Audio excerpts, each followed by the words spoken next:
Hey guys, and welcome into our weekly prep football show.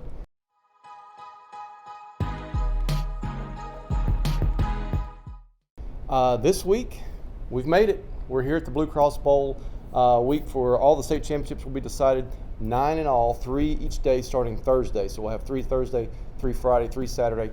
We have a local team playing each day, including the big one on Thursday, Baylor and McCallie, part 2 for this season, and also part 2 as far as meeting in a state championship game for the second straight year.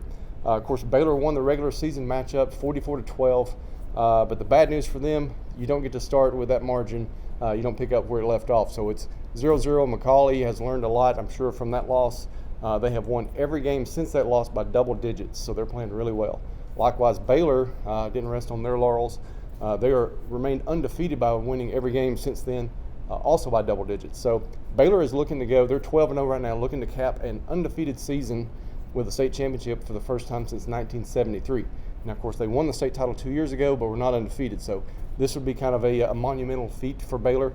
Obviously, beating your rival, capping an undefeated season. Lots of things on the line for both teams. So we'll be there, David Pascal covering the game for us. I'll be there to write a column on it. Patrick McCoon and I will be shooting video, so we'll have lots of details from that game. In Class 1A, those guys play on Friday. That's South Pittsburg going for the repeat. They have never. That's one thing South Pitt has never done. In Class 1A, they have 7 state championships to their credit in program history, but they've never repeated. It's always really hard, especially for small schools. When you graduate, typically it's a lot of seniors on the roster that helps you win a state championship. You graduate those guys, you kind of have to start all over with a smaller roster and younger guys. But this year, South Pitt, a very surprising team to get here, honestly. They've got only 3 seniors that start, 4 seniors on the roster completely. So they're doing all of this with mostly sophomores, kind of overachieving and just learning from their mistakes early in the season when they were 2-2 about midway through the season. And now a chance to repeat against a very good Mace team. It's a Memphis Academy of Science and Engineering. Mace has 17 senior starters, very veteran team, a large team. They're moving up to 2A next year. So, you know, they're a team that's on the rise. This is their first state championship appearance. So South Pittsburg has kind of the you know, their kids, even though they're sophomores, they were at least here last year, so they know the experience factor there. But Mace is a very talented team. They've pretty much waxed everybody in 1A that they've played, so South Pitt will have their hands full there trying to repeat in 1A. That'll be Friday at 3 o'clock. We'll also, you know, we'll be there blanketing that one as well.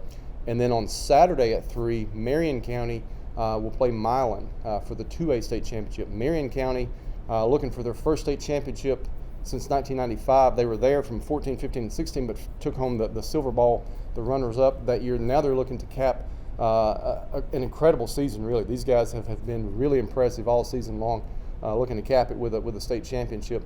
They will go against Milan's running back, who is a Mr. Football finalist, Jaden Pete, but he will face a Marion County defense that in the playoffs is only allowing less than 2 yards per rush by opponents, 1.93 yards per rush by opponents. So that's kind of, you know, the strength from Milan against the strength from Marion. That'll be very interesting to watch when those guys play Saturday at 3. Some other, you know, just notes and things to watch for this week.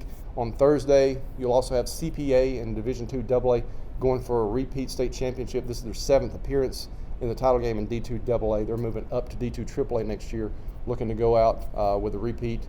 Also, Jared Curtis, who is at Nashville Christian School, he's a 5-star rated quarterback, the highest rated quarterback in the junior class, not only in the state of Tennessee, but he's one of the top quarterbacks in the nation. So he will play that day also on Thursday. So those are a couple things to watch for outside of the Chattanooga area.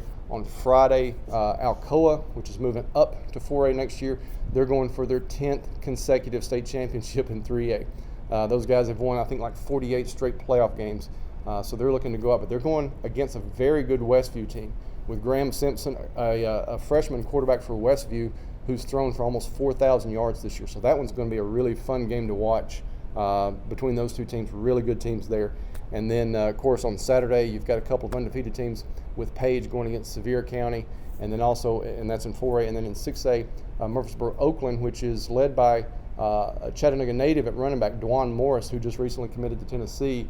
He looks to help Oakland avenge last year's state championship game loss to Houston in that rematch. So we'll have coverage of all those games. Specifically, we'll be hammering the local games Thursday with Baylor McCallie, Friday with South Pittsburg against Mace in 1A, and then Saturday with Marion against Milan. So watch for all that coverage for us. We'll be there live tweeting. We'll have videos post-game, all the good stuff that you guys want to see for high school football. But thanks again for tuning in throughout the season, and we'll see you guys probably around signing day.